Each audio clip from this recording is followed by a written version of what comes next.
Beautiful. So, good morning, everybody. I'm just going to share my screen. Here we go.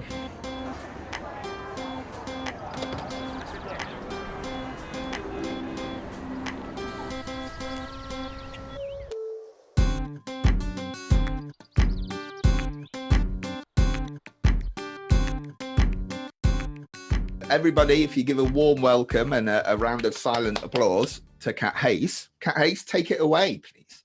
Thank you. Just going to check that this is in focus. Can everyone see that on the screen? All good. Cool. There's an ocean of possibilities out there, full to the brim of things that don't yet exist. It might appear calm and serene, but it's waiting and wishing for something to break the surface, to make a splash, a ripple, a wave. Its smooth and quiet surface calls out, whispering waves summoning those who are ready.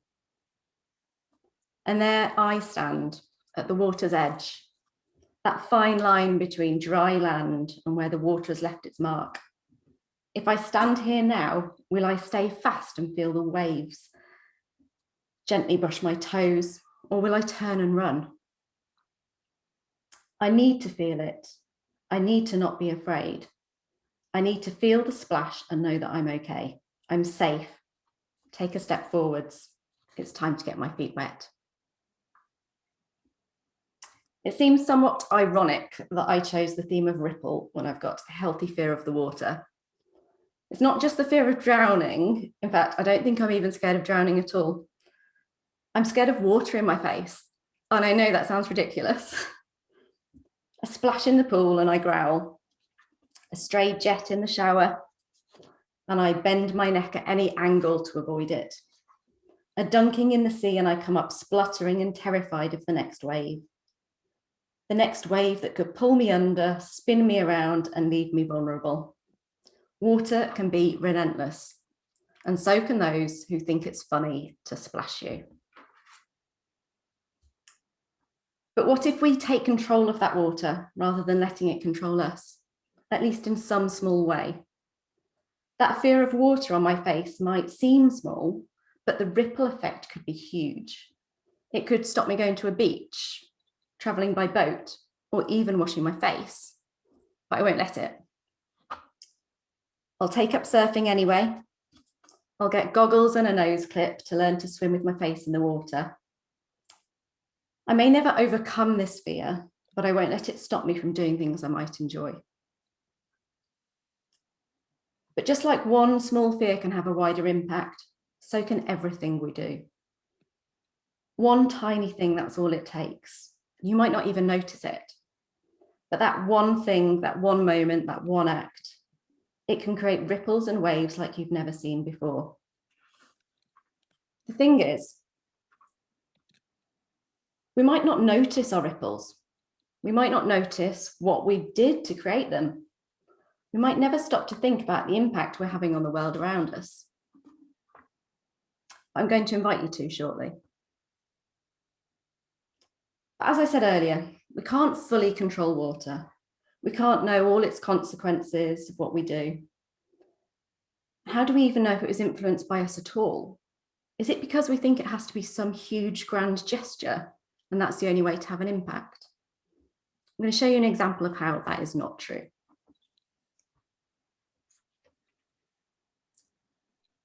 There's a lady in Mexico who does daily gratitude practice with her 12-year-old daughter. She's doing that because she was part of a gratitude community that shared experiences, and people even said that it changed their lives.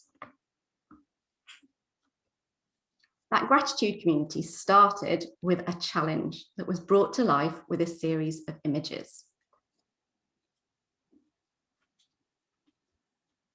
I drew those images. And I drew those images because I replied to a tweet. I never thought at the time of answering that tweet that this would be the impact it has on the world. I could never have predicted it.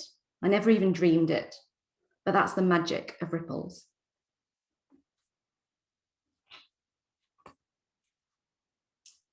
going to invite you to think about the ripples that you have and your impact. And I'll guide you through an exercise so we can play along together. Grab yourselves a piece of paper and a pen.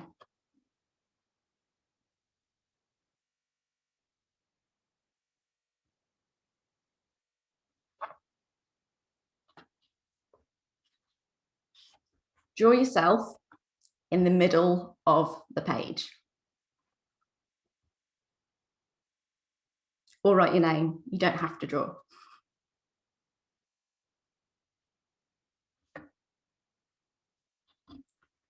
Now draw 4 pebbles scattered around you.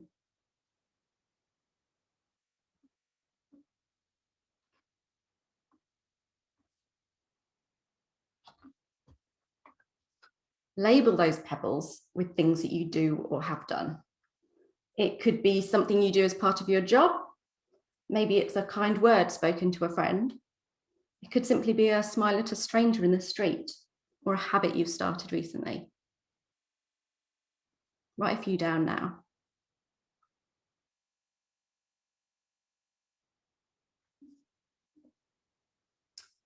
Which one do you feel drawn to right now? We're going to work with that one, and you can do the others later if you choose.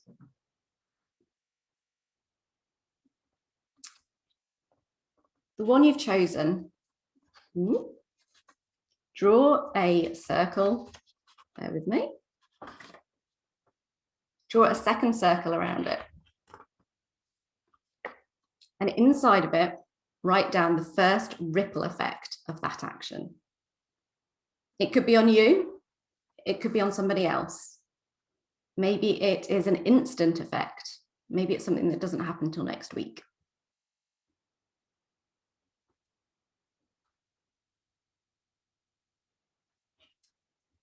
Now draw another ripple and fill that one in. What's the second effect? Is it deeper for that person, or does it then go on to affect somebody else? Maybe the impact takes place in the future sometime.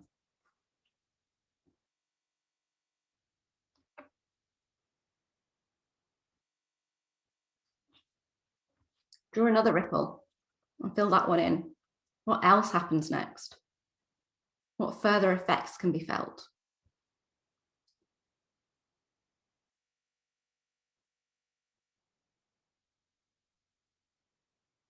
You can keep drawing ripples and adding effects to them.